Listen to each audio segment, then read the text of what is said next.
Lepo pozdravljeni, spoštovani in spoštovane vsi gledalci in gledalke televizije Veseljak, še posebej pa tisti, ki ste spremljali vse naše evropske prispevke oziroma prispevke, v katerih smo govorili o Evropski uniji in kako je le-ta pomagala v COVID krizi. Dotaknili smo se veliko področji, številnih področji, ki vplivajo na nas vse, pa ne samo na Slovence, ampak tudi na Evropejce, tudi na cel svet. In ta številna področja so res zelo, zelo pomembna. O njih spregovorimo danes, namreč nekako bomo pogledali malce v preteklost, kaj vse smo obdelali, katerih področji smo se dotaknili. In tukaj na televiziji Veseljak, čeprav ko govorimo o epidemiji, govorimo seveda o negativni stvari, smo tukaj na naši televiziji iskali predvsem pozitivne zgodbe. In smo jih tudi našli. In katerih področji smo se dotaknili, katere so bile tiste pozitivne zgodbe, o tem spregovoriva z Domenom Hrenom. Torej, Domen, kaj vse smo obdelali, katera področja so bila tista, ki smo se jih dotaknili? Zdravo, Ana. Ja, res je. Osredotočali smo se predvsem na področja, ki se tako ali drugače, posredno ali neposredno dotaknejo čim širšega občestva oziroma vseh nas, posredno in neposredno. V zadnjem prispevku smo denimo spregovorili o tistem najbolj pomembnem področju, o zdravstvu. Predtem smo si pogledali, kaj se je v krizi dogajalo in kaj se še dogaja, denimo v kmetijstvu. Govorili smo o izobraževanju, pa o šolstvu. Bili smo v vrtcu, preverili, kako je z ukrepi tudi tam. Seveda, dotaknili smo se tistega, kar zadeva nas tukaj na Veseljaku. To pomeni, veliko smo govorili o sami kulturi ali pa izostanku le-tega v času epidemije novega koronavirusa. Govorili smo z glasbeniki, kulturniki in preverili, kakšen izkupiček denarja oziroma česa vse so bili deležni kulturniki. In katere so še stvari, o katerih smo govorili? Ja, govorili smo tudi seveda o dezinformacijah, zelo pomembna tema za vse generacije, od tistih najmlajših do tudi najstarejših.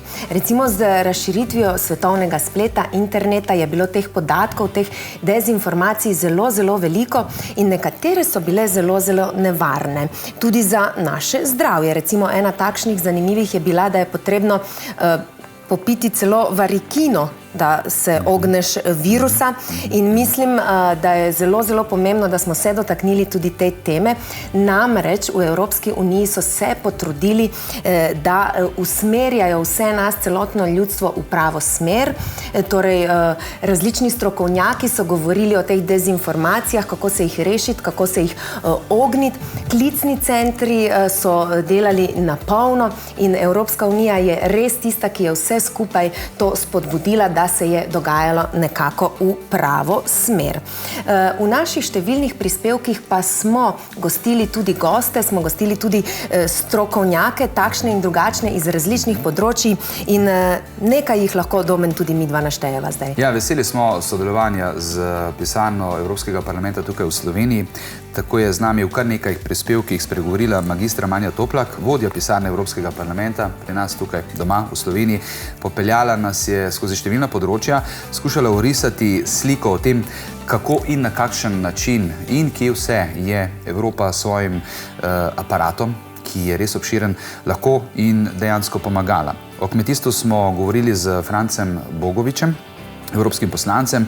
Svetovalno delavko iz vrtca smo spregovorili o marsičem, ki se je dotaknilo predvsem dela in skrbi za to, da so otroci doživeli čim manjši udarec. Svetovalno delavko iz vrtca, torej smo govorili o tem. Govorili smo o muziki, o kulturi. Takrat so bili na vrsti naši glasbeniki, Sašo Avsenik, pa ansambel Štraus. In seveda smo predvsem pri tem delu govorili o tem, kako se s to krizo spopadajo, kako je z samim psihološkim in siceršnjim delom ob tem, ko ne nastopajo. Z vodjo gledališča smo govorili, pa tudi v enem od intervjujev pokazali, kako in na kakšen način se v gledališču spopadajo z vsem tem pomanjkanjem dela v kulturi. In res smo veliko povedali in poskušali, kot je Ana že na začetku povedala, vse skupaj zapeljati v tisto čim bolj pozitivno maniro, ker nam ta zdrav duh še vedno lahko ostane in je edini, ki nas dolgi rok popelje iz vsega tega. Res je, Domen, ja, in vesela sem, da si tako zaključil, namreč jaz bom pa rekla tako, vse se da. Poiskati tudi pozitivno stvar v takšni krizi, kot je recimo virus COVID oziroma epidemija. In mi smo našli takšne pozitivne zgodbe in vesela sem za to in upam, da ste nas spremljali.